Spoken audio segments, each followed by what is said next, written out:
আলহামদুলিল্লাহ, আমি আসছি আপনাদের মতো নুরানি চেহারাগুলোকে দেখার জন্য। আসলে বাংলাদেশকে যদি গড়তে হয়, চেঞ্জ করতে হয়, এবং বাংলাদেশে যদি একটা রাইট ডিরেকশনে নিয়ে যেতে হয়, এবং যার কিছুটা সুযোগ তৈরি হচ্ছে বলে আমরা মনে করছি, সেই পরিবর্তনের জন্য তো ওসমানের মতো 20,000 সৈন্যের দায়িত্ব নিতে হবে। সেই পরিবর্তনের জন্য তো আল্লাহ রসুলের নবতের পরে খাদিজার যে সম্পদ ছিল সব কিছু উজাড় করে দিয়েছিল সত্য প্রতিষ্ঠার জন্য। সেরকম একটি সময় এবং স্পিরিটই তো আজকে প্রয়োজন। আজকে তো হিসাব করে দানের বিষয় নয়, এখন মূল বিবেচনাটা হচ্ছে আমরা এই মুসলিম উম্মাকে এখন কিভাবে দেখতে চাই। মূল বিষয়টি হচ্ছে আমার কাছে, আমরা বাংলাদেশকে কি আন্দোলনের জন্য, সংগ্রামের জন্য, ইসলামের জন্য, মানুষের জন্য, কল্যাণের জন্য, একটি ওয়েলফেয়ার স্টেট তৈরি করার জন্যে আমরা চ্যালেঞ্জটাকে গ্রহণ করব কিনা, নাকি আমরা গতানুগতার মতো এক কেতাব দো মোলাকাত, অথবা কিছু কিছু দিলাম নিয়ে যান এবং 2-4টা অ্যাম্বুলেন্স কিনেন, 2,000 মানুষকে চিকিৎসা দেন। এটা সংখ্যার একটু বাড়িয়ে দিলাম। আগে 3টে অ্যাম্বুলেন্স ছিল, এখন 6টা অ্যাম্বুলেন্স। আগে 100 মানুষের সেবা করতাম, শুশ্রূষা করতাম, চিকিৎসা করতাম, এখন 200 লোক। আমরা কি এটা চাই? নাকি we need a change? We need a change in the positive manner. আমরা সকলেই এটা জানি। রসুল আকরাম সাল্লাল্লাহু আলাইহি ওয়াসাল্লাম তার আন্দোলনে ইনফাক ফি সাবিলিল্লাহকে ফরজ করে দিয়েছিল কোরআনে। সব সময় সাহাবেরা তাদের যা সাধ্যমতো কন্ট্রিবিউট করেছে, কিন্তু তাবুকের যুদ্ধের আহ্বান ছিল ভিন্ন।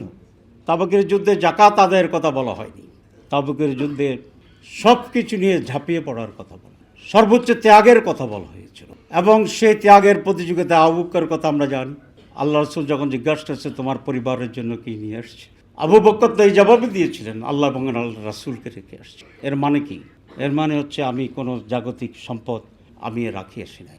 ওমর কি জবাব দিয়েছিল? ভাবছিল মনে যে এবার আমি ফার্স্ট হব, আমি অর্ধেক নিয়ে আসছি। ফার্স্ট হতে কি পেরেছিলেন? That was the spirit, not the amount. আপনি 2.5% দেবেন, পুরাটা দেবেন, এটাই স্পিরিট ছিল না।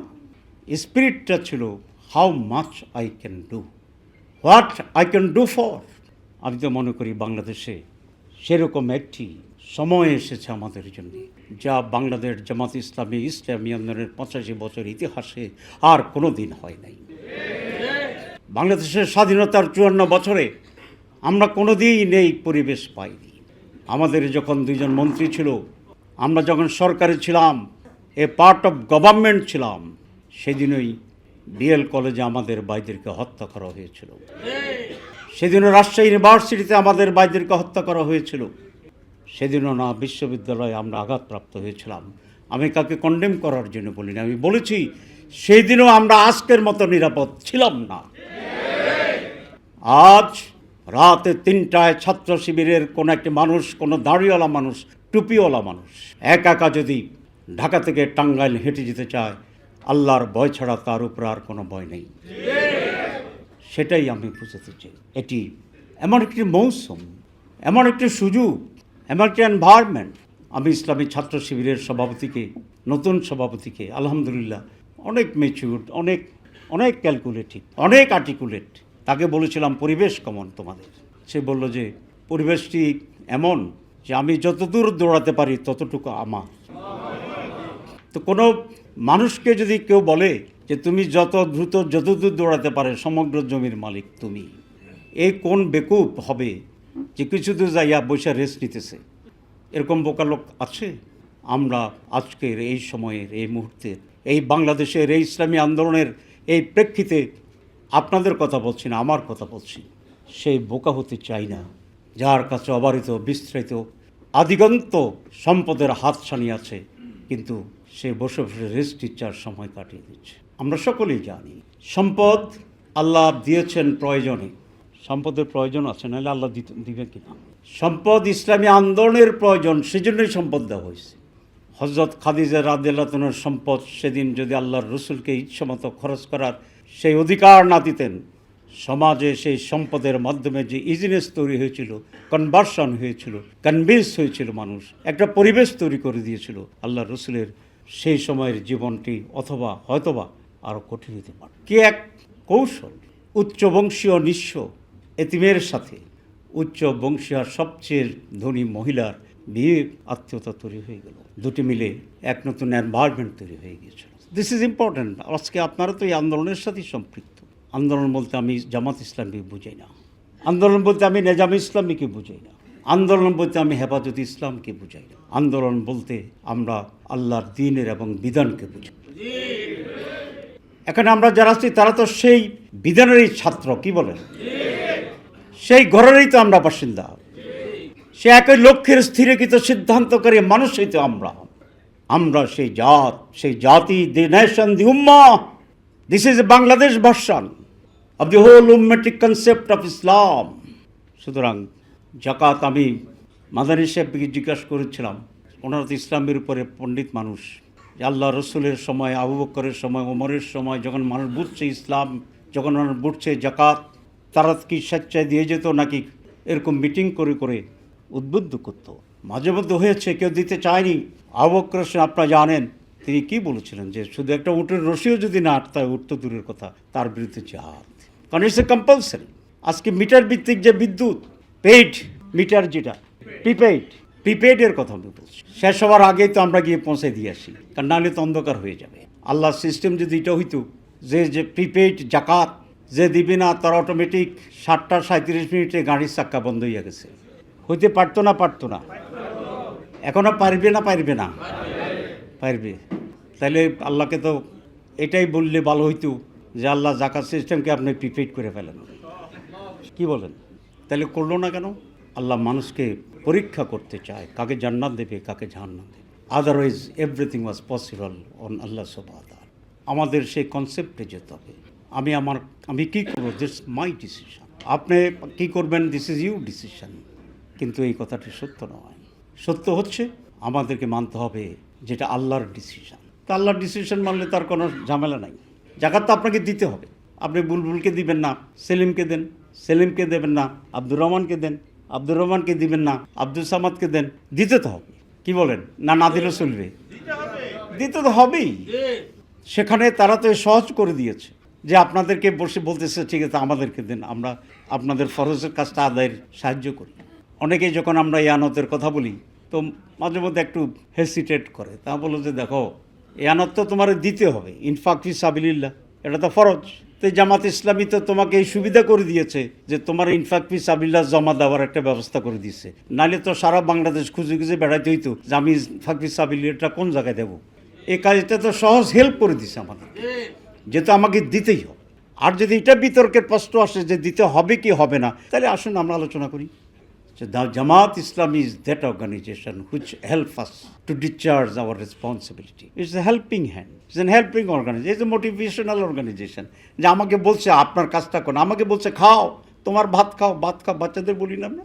আমি মনে করি this the time for Bangladesh, যে এই সময়টাকে আমরা সব কিছু দিয়ে আমরা আমাদের আওতায় দেশকে এনে ব্লক করে দেব, যাতে আর কোনো অপশক্তি, নৈরাজ্য এখানে করতে না হবে। আপনারা জানেন যে ইতিহাসের সভ্যতার ঘূর্ণায়মান, সাইকেলের চাকার মতো উঠে নামে। এবং পৃথিবীর সভ্যতা শুরু হয়েছে একটা সভ্য মানুষকে দিয়ে। পৃথিবীর প্রথম মানুষ সভ্য ছিলেন, অভিজাত ছিলেন, জ্ঞানী ছিলেন, সাহসী ছিলেন, আলোকিত ছিলেন। আমরা গুহায় বাস করি নাই। আপনারা পড়ছেন কিনে যায় না, আমরা ইতিহাস পড়তাম প্রস্তর যুগ মানে হচ্ছে ল্যাংটা সময়, মানুষ পাথর দিয়ে গুহার ভিতরে থাকতো, জঙ্গলে থাকতো, লতা পাতা দিয়ে লজ্জা টাকার ব্যবস্থা করতো। এরকম মানব সভ্যতার একটা ইতিহাস আছে না? একেবারে মিথ্যে ইতিহাস। কারণ আমরা তো জানি যে প্রথম মানুষই সভ্য, প্রথম মানুষই জ্ঞানী, প্রথম মানুষই রুচিশীল, প্রথম মানুষই আলোকিত। তাহলে জঙ্গলে গেলাম কখন? আমরা জানি না যে মানুষ বানর থেকে, এরা মানুষকে বানরের জাতি বানাতে চায়, ঠিক কিনা? আমরা তো সভ্য মানুষ, যারা ইতিহাসকে মানুষকে বানরের জাতি রূপান্তরিত করতে চায়, যারা মানুষকে অন্যায়ভাবে ইতিহাস বিকৃতি করে জঙ্গলে পাঠিয়ে দিয়েছিল, তাদের বিপরীতে আল্লাহ রাব্বুল আলামিন বলে দিয়েছেন কুনতুম খায়রা উম্মাতিন উখরিজাত লিন-নাস তা'মুরুনা বিল মারুফ ওয়া তানহাউনা আনিল মুনকার ওয়া তু'মিনুনা বিল্লাহ। কুনতুম খায়রা উম্মাত, তোমরা সর্বোত্তম জাতি। You are the greatest nation, highest nation, noblest nation, civilized nation, the best nation of the creation. Allah certificate দিয়েছে আমরা সভ্য জাতি, উন্নত জাতি, ভালো জাতি। আর কারো সার্টিফিকেট দরকার আছে? লেনিনের, মাও সেতুংয়ের, বানরের? আমরা তো সেই মানুষের এখানে বসে আছি। সভ্যতা ঘুরে, আমি যেটা বলেছি তার প্রমাণ 1 লক্ষ কিংবা 2 লক্ষ আমরা খারাপ। যদি প্রথম সভ্য নবী যে সভ্যতা ছড়িয়ে দিয়েছিল এটা যদি স্থায়ী হয়ে যেত, তাহলে আর কোনো নবী আসার প্রয়োজন হতো না। এক নবীজি তো সব ঠিক করে ফেলছে, তারপর নবী কেন? এর মানে সত্য প্রতিষ্ঠিত হয়, সত্য নির্বাপিত হয়, আবার সত্য প্রতিষ্ঠিত হয়। সেই জন্য 1 লক্ষ কিংবা 2 লক্ষ আম্বিয়া কেরাম এসেছে, সভ্যতাকে আবার চাকা ঘুরে দিয়েছিল।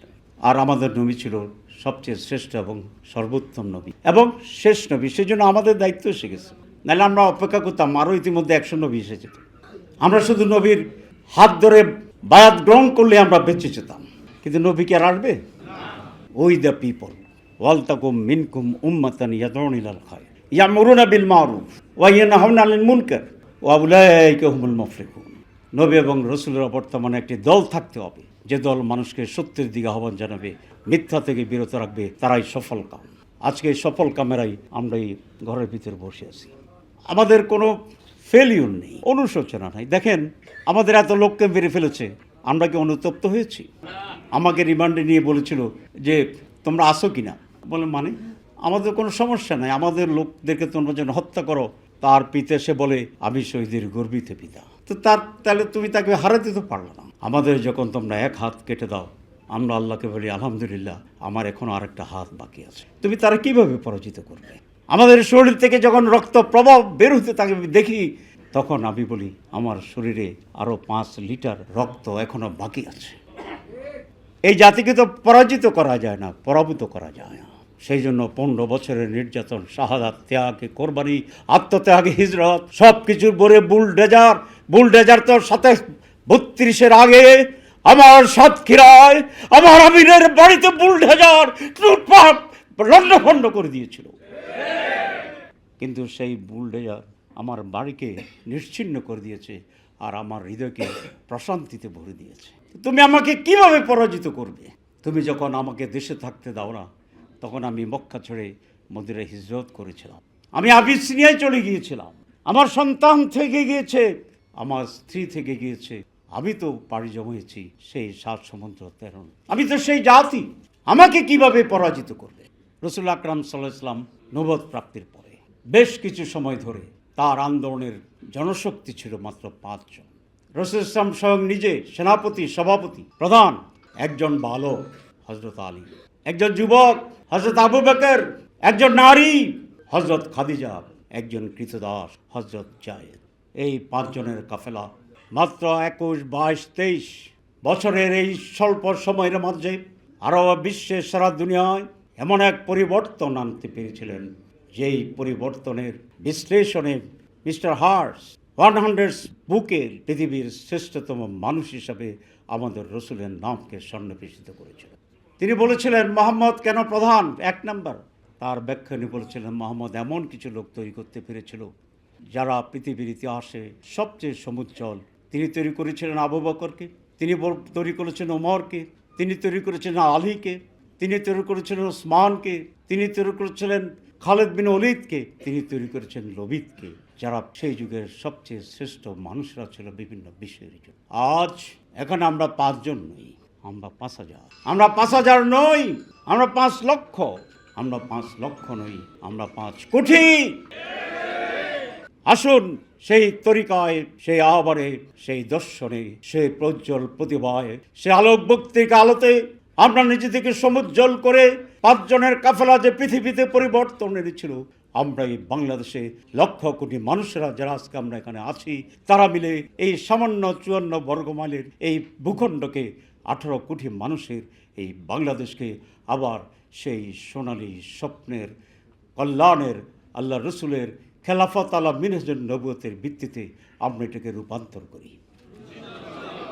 আর সেই জন্যই যদি প্রয়োজন হয়, যদি ডাক আসে, তাহলে আমরা কি শুধু জাকাত দেব? আমরা কি শুধু ওসর দেব? আমরা কি গনে টাকা দেব? আমরা কি লাখ দেব? হ্যাঁ, সেই ওমর ওসমানের সেই প্রতিযোগিতায় আমরা ইনশাআল্লাহ নিজেদেরকে সেই জায়গায় নিয়ে বসবো ইনশাআল্লাহ।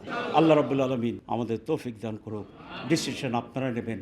আসসালামু আলাইকুম ওয়া রাহমাতুল্লাহি ওয়া বারাকাতুহু।